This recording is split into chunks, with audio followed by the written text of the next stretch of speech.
নমস্কার প্রিয় সাথী, পার্শ্ব শিক্ষক ঐক্যমঞ্চের পক্ষ থেকে সকলকে সংগ্রামী অভিনন্দন জানাই। আশা করি সকলেই সুস্থ আছেন। যে বিষয় নিয়ে ফেসবুক লাইভে আসলাম সে বিষয়টা হচ্ছে আমাদের গত 22 তারিখ, গত জুন মাসের 22 তারিখে যে নতুন সরকারের প্রথম বাজেট ঘোষণা হয়েছে, সেই বাজেটে পার্শ্ব শিক্ষকদের 5,000 টাকা ভাতা বৃদ্ধি ঘোষণা করা হয়েছে অর্থ মন্ত্রকের তরফ থেকে। তারপরেও মাননীয় মুখ্যমন্ত্রী তিনিও এটা ঘোষণা করেছেন। তারপরেও মাননীয় মুখ্যমন্ত্রী তিনি এটাকে রিপিট করেছেন এবং শুধুমাত্র পার্শ্ব শিক্ষকদের ভাতা বৃদ্ধি করা হয়েছে সেটা তিনি উল্লেখ করেছেন। শুধু উল্লেখ করেছেন তাই নয়, তিনি সংখ্যাটা পর্যন্ত বলে দিয়েছেন যে কতজন প্যারা টিচার এই মুহূর্তে কর্মরত আছেন। তারপরেও আমরা দেখলাম আজকে 2 মাস অতিক্রান্ত, এখনো পর্যন্ত তার গভর্নমেন্ট অর্ডার নোটিফিকেশান সেটা আমাদের এডুকেশন ডিপার্টমেন্ট বা সমগ্র শিক্ষা দপ্তর এখনো পর্যন্ত বের করতে পারলেন না। আমরা এটা নিয়ে মন্ত্রীর কাছে বহুবার তদবির করেছি। গত 3 দিন আগে আমরা বিকাশ ভবন গেছি, আপনারা দেখেছেন। আমরা সমগ্র শিক্ষা মিশনের যিনি এসপিডি রয়েছেন তার সঙ্গে সাক্ষাৎ করেছি। আমরা শিক্ষা দপ্তরের যে প্ল্যানিং সেকশন আছে, বাজেট সেকশন, সেখানেও আমরা গিয়েছি, তাদের কাছেও আমাদের বিষয়টা বলেছি। শুধু তাই নয়, কমিশনারের কাছে গেছি এবং সর্বশেষ মাননীয় শিক্ষামন্ত্রীর সঙ্গেও আমরা সাক্ষাৎ করেছি। সবাই বলেছিলেন যে আজকেই বেরিয়ে যাবে, অর্থাৎ আমরা যেদিন গেছিলাম সেদিনই এর গভর্নমেন্ট অর্ডার বেরিয়ে যাওয়ার কথা, এবং মাননীয় শিক্ষামন্ত্রী তিনি অত্যন্ত ভালোভাবেই বলেছিলেন যে আজকেই বেরিয়ে যাবে। কিন্তু আমরা দেখলাম সেদিন তো বেরোলো না, তারপরে আরও 2 দিন অতিক্রান্ত, অথচ এখনো পর্যন্ত গভর্নমেন্ট অর্ডার বেরোলো না। এখন প্রশ্ন হচ্ছে কেন বেরোলো না আর কোথায় সমস্যাটা হচ্ছে। আমরা আপনাদেরকে জানিয়েছিলাম, আমরা বেশ কিছু জটিলতা কাটিয়েছি। তারপরেও যে ঘটনাটা ঘটেছে সেটা হচ্ছে, আপনারা দেখেছেন যে কিছু কাগজপত্র ঘুরে বেড়াচ্ছে, যেখানে শুধুমাত্র যে সমগ্র শিক্ষার যারা কর্মরত শিক্ষক শিক্ষিকা শিক্ষাকর্মী রয়েছে, ম্যানেজমেন্ট স্টাফ রয়েছে, শুধু তাদের নামই লেখা নেই। তাদের ভাতা বৃদ্ধির কথা বলা হয়েছে তাই নয়, এইচএস কন্ট্রাকচুয়াল, একাডেমিক সুপারভাইজার এবং আইসিটি কম্পিউটার, তাদের নামও এখানে ইনক্লুড করা হয়েছে, যাদের সঙ্গে সমগ্র শিক্ষার কর্মচারীদের দূর দূরান্তে কোনো সম্পর্ক নেই, কোনো দিন ছিলও না, তাদেরকেও এই একই ফাইলে ইনক্লুড করা হয়েছে। যার ফলে এটা একটা বিরাট সমস্যা তৈরি হয়েছে। অর্থ দপ্তরে পাঠিয়েছিল, অর্থ দপ্তর কিন্তু পুরোপুরি ক্লিয়ার করেনি এই বিষয়টা। তো আমরা যেদিন গেছিলাম সেদিনই মন্ত্রিসভার বৈঠক হওয়ার কথা ছিল এবং সেখানে এই যে ফাইলটা এটা তুলে সেখান থেকে পাশ করিয়ে সেদিনই জিও হওয়ার কথা ছিল। কিন্তু দুর্ভাগ্যবশত আমরা দেখলাম সেটা হয়নি। তার কারণ আমাদের কাছে যতদূর খবর এসেছে তাতে ওই দিন এটা ওঠেনি, তুলতে পারেননি মন্ত্রিসভায়, অথবা মন্ত্রিসভা এটাকে অ্যাপ্রুভাল দেয়নি।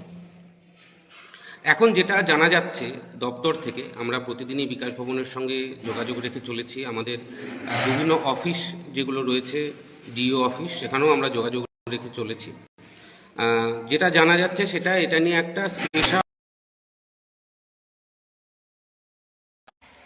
একটা স্পেশাল মন্ত্রিসভার বৈঠক হবে, অর্থাৎ ক্যাবিনেট হবে। সেখান থেকে অ্যাপ্রুভাল নাও পাওয়া পর্যন্ত কিন্তু এর গভর্নমেন্ট অর্ডার সম্ভব নয়। তার কারণ হচ্ছে মন্ত্রিসভা যেটা অনুমোদন করেছিল সেটা শুধুমাত্র প্যারা টিচারদের জন্য, কিন্তু আমাদের দপ্তর সমগ্র শিক্ষা দপ্তর কারা করেছে সেই দপ্তরের, সেটা নামগুলো আপনারা কম বেশি আমরা সকলেই জানি।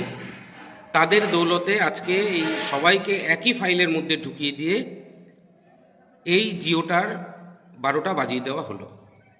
এখন সবাই পাক, সে বিষয়ে আমাদের কোনো রকম দুশ্চিন্তা নেই। আমরা মন্ত্রীকে এটা বলেওছি যে আপনারা সবাইকে দেন, পাড়ার 2-4 লোককে ডেকে নিয়ে এসে দিন, তাতেও আমাদের কোনো আপত্তি নেই। কিন্তু যেহেতু প্যারাটিচারদের ঘোষণা হয়েছে এবং ইতিপূর্বে যতগুলো স্যালারি হাইকের গভর্নমেন্ট অর্ডার হয়েছে সবগুলোতেই কিন্তু প্যারাটিচারদের আলাদাভাবে হয়েছে। 2011 সালে যখন ম্যানেজমেন্ট স্টাফেদের ভাতা বাড়ানো হয়েছিল তখন কিন্তু প্যারাটিচারদের ভাতা বাড়েনি।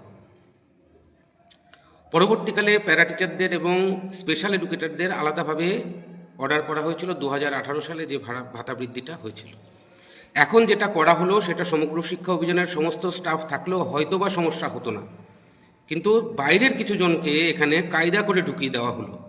এবং এটার জন্য কারা দায়ী, কে দায়ী, কারা এই অপচেষ্টাটা চালালো সেটা আমি বলতে চাইছি না, আপনারাও জানেন বলেই আমি বলতে চাইছি না। এখন বিষয় হচ্ছে, একটা অংশ আপনারা দেখতে পাচ্ছেন, আর একটু বৃহত্তর পরিসরে যদি যান তাহলে দেখতে পাবেন যে সরকারটাই শুভেন্দু অধিকারীর সরকার, সম্মানীয় মুখ্যমন্ত্রী, বাকিটা কিন্তু এখনো পর্যন্ত তৃণমূলেরই আছে। তো সেখান থেকেই কোনো ডিস্টার্ব হচ্ছে কি না, যেমনভাবে আপনারা দেখতে পাচ্ছেন অন্নপূর্ণা যোজনার ক্ষেত্রে যে ঘটনা ঘটছে, আগের মাসে টাকা পেয়েছে, বিগত দুবার টাকা পেয়েছে, অথচ তার নামই নেই, তাকে অ্যাপ্রুভাল আবার নিতে হচ্ছে, বা ইত্যাদি ইত্যাদি ঘটনাগুলো ঘটছে। এগুলো সবটা যে সরকারের দোষ বা মুখ্যমন্ত্রীর দোষ বা দপ্তরের মন্ত্রীর দোষ তা কিন্তু নয়। যারা এই কাজগুলো করছে দায়টা কিন্তু তাদের। ফলে সরকারের বদনাম করানোর জন্যে যে আমলারা এই ধরনের ঘটনা ঘটাচ্ছে তার শিকার প্যারাটিচাররাও, এবং প্যারাটিচাররা শুধু আজকে এর শিকার তা নয়, দীর্ঘদিন ধরে এর শিকার। আমি মাননীয় মুখ্যমন্ত্রীর কাছে আবেদন করেছি এবং করছি, এই ধরনের আমলাদের থেকে অবিলম্বে সাবধান হন। প্যারাটিচাররা হয়তো 5,000 টাকা ভাতা বৃদ্ধি হবে এবং আগস্ট মাস থেকেই সেটা লাগু হবে, সে নিয়ে কোনো সন্দেহ নেই আমাদের, কিন্তু এই যে প্রয়াসটা বিগত দিনে তৃণমূল আমলে ছিল সেটা আপনার আমলেও হচ্ছে। এখান থেকে আপনি অবিলম্বে সতর্ক হন, নইলে এই সরকারের, নতুন সরকারের বদনাম করার জন্য এবং জনগণ থেকে বিচ্ছিন্ন করার জন্য যেমনভাবে আপনার দলের বদনাম হচ্ছে, ঠিক একই রকমভাবে আপনার সরকারের বদনাম করার জন্য কিন্তু এরা উঠে পড়ে লেগেছে। আমরা মাননীয় মুখ্যমন্ত্রীকে অনুরোধ করব, অবিলম্বে এদেরকে চিহ্নিত করে তাদের বিরুদ্ধে ব্যবস্থা গ্রহণ করা হোক। আপনি সংখ্যা উল্লেখ করে ঘোষণা করলেন 42,192 জন, সেখানে কি করে লক্ষাধিক কর্মচারী ঢুকে যায়, এটা অবিলম্বে তদন্ত করা উচিত। কেন করা হলো? তাদের করা হয়েছে, আমরা তাদেরকেও চাই, তাদেরও অবস্থা অত্যন্ত খারাপ, বিশেষ করে ম্যানেজমেন্ট স্টাফ বলুন বা এমএসকে বলুন, আর যারাই হোক না কেন তাদের অবস্থা অত্যন্ত সঙ্গীন, তাদেরও ভাতা বাড়ানো দরকার। কিন্তু আপনার নির্দেশের পরেও এইরকম ধরনের চালাকিগুলো হয় কিভাবে, কিসের জন্য হচ্ছে? মাননীয় শিক্ষামন্ত্রী তিনি বলছেন আজকেই বেরিয়ে যাবে, এসপিডি বলছেন আজকেই বেরিয়ে যাবে, তারপরেও সেটা হয় না কেন? আপনি আজকে ঘোষণা করেছেন 2 মাস আগে, মাননীয় অর্থমন্ত্রী আপনি 2 মাস আগে ঘোষণা করেছেন, আর তার 2 মাসের মধ্যে তার এখনো পর্যন্ত গভর্নমেন্ট অর্ডারটা বের করা গেল না।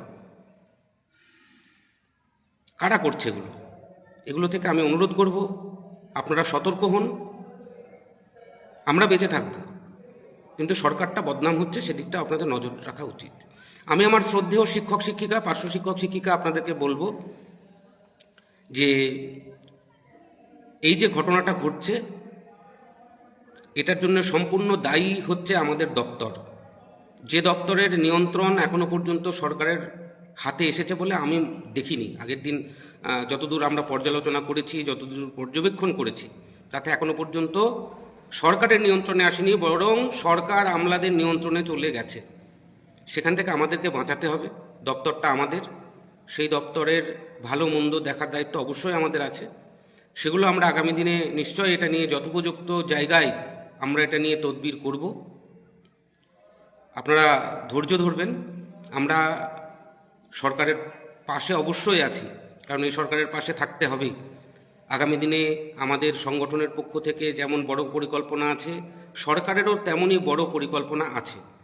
লাস্ট যে বিকাশ ভবনে বৈঠকটা হয়েছে, মাননীয় মুখ্যমন্ত্রী এসেছিলেন, মাস দেড়েক আগে যে বৈঠকটা হয়েছে, কেন্দ্র থেকে অফিসাররা এসেছিলেন, সেখানে মাননীয় মুখ্যমন্ত্রী নিজে আমাদের প্রসঙ্গ তুলেছেন এবং আমাদের বিষয়টা দেখতে হবে সেই নির্দেশ কিন্তু উনি দিয়েছেন।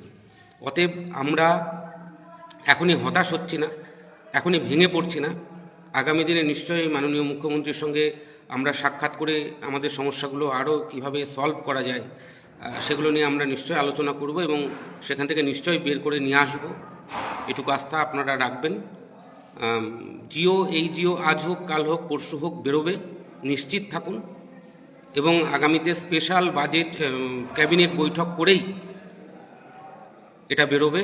আমার কাছে যতদূর খবর, সমস্ত জেলাতেই রাজ্য থেকে, অর্থাৎ আমাদের সমগ্র শিক্ষা দপ্তর থেকে বিল পাঠাতে বারণ করে দেওয়া হয়েছে, যে বিলটা 20 বা 22 তারিখের মধ্যে পাঠানো উচিত ট্রেজারিতে। এখন যেহেতু ট্রেজারি থেকে হচ্ছে, যদি সর্বশিক্ষা থেকে হতো তাহলে পরে এরা 26-27 তারিখ থেকে বিল তৈরি করে মাইনা করিয়ে দিতে পারত, কিন্তু ট্রেজারিতে দিতে গেলে 22 তারিখের মধ্যেই ট্রেজারিতে জমা করতে হয়। কিন্তু রাজ্য থেকে নিষেধ করে দেওয়া হয়েছে এখনই বিল না পাঠাতে। নতুন জিও হবে এবং সেই জিওতে সকলের মাইনা বাড়বে, ঠিক এই বলেই কিন্তু সমস্ত জেলাতে কিন্তু আটকিয়ে রাখা হয়েছে। তো আমরা আশা করব যে অতি সাম্প্রতিক এই বিষয়ের সমাধান মাননীয় মুখ্যমন্ত্রীর হস্তক্ষেপে হবে, এই আশা এই ভরসা রাখছি। আপনারা কেউ হতাশ হবেন না, আমরা পুরোপুরি পার্শ্ব শিক্ষক ঐক্যমঞ্চ সকলের সঙ্গে আছি এবং এই জিও বের করার জন্য আমরা বদ্ধপরিকর। সকলে ভালো থাকবেন, সুস্থ থাকবেন।